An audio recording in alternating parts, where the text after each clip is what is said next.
Ką tik atlikta automobilio paieška pagal užsakymą Toyota Corolla. Automobilis su visiškai švaria istorija. Visada prižiūrėtas tik Toyota centre. Pedantas važinėjo. Nedažyta, nedaužta, nedažyta nei viena kėbulo detalė. Realiai. Ir puikiai išlaikytas. Padarėm antikorozinį padengimą. Tikiuosi matysis. Viskas gražu. Dugnas tikrai nerudys.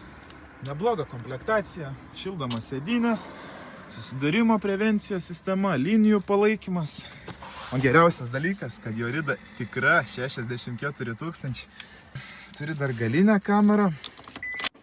Kodėl mes renkamės šį modelį? Nes jis yra vienas iš nedaugelio itin patikimų modelių, kurio variklis laiko nuo 300 iki 600 000 km tinkamai prižiūrimas.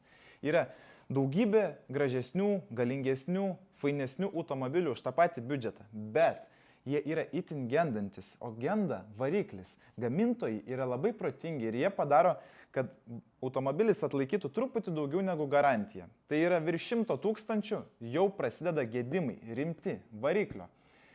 Tie gedimai jums gali kainuoti nuo 3 000 iki 10 000 ar net daugiau, jeigu prabangus automobilis.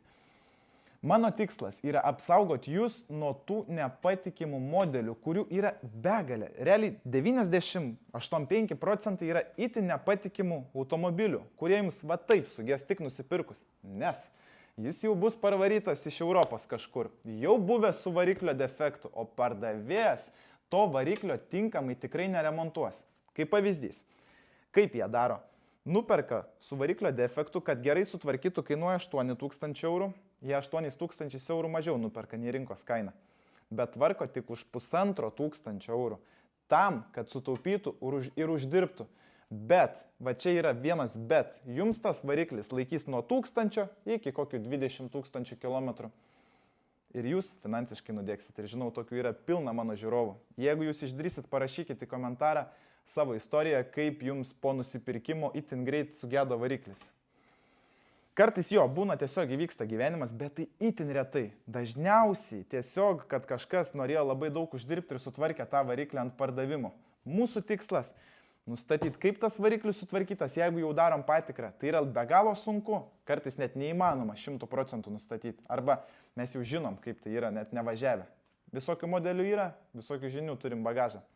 Taigi, jeigu reikia jums automobilio, kreipkitės į autopatikrą, pakonsultuosim, koks yra modelis tinkamiausias pagal jūsų gyvenimo būdą, pagal tai, kiek jūs kilometrų važiuojat, kokiais keliais, kiek metų turėsit automobilį, tam, kad nustatytumėm, koks geriausiai modelis tinka, kad per tą laiką, kol turėsit automobilį, nesulauktumėt rimto gedimo, kad nereiktų tūkstančius leisti servize, galvot, ar ten meistrai apgavo, ar gerai sutvarkė, ar ne. O meistrai dažnu atveju tikrai daro klaidas, nes su rankom remontuojamas variklis vis tiek. Dažnu atveju ir nenaujom detalėm, kas truputį pigina kainą ir jūs vis tiek norit kuo pigiau. Tai vot, tiek žinių, skambinkite į autopatikrą.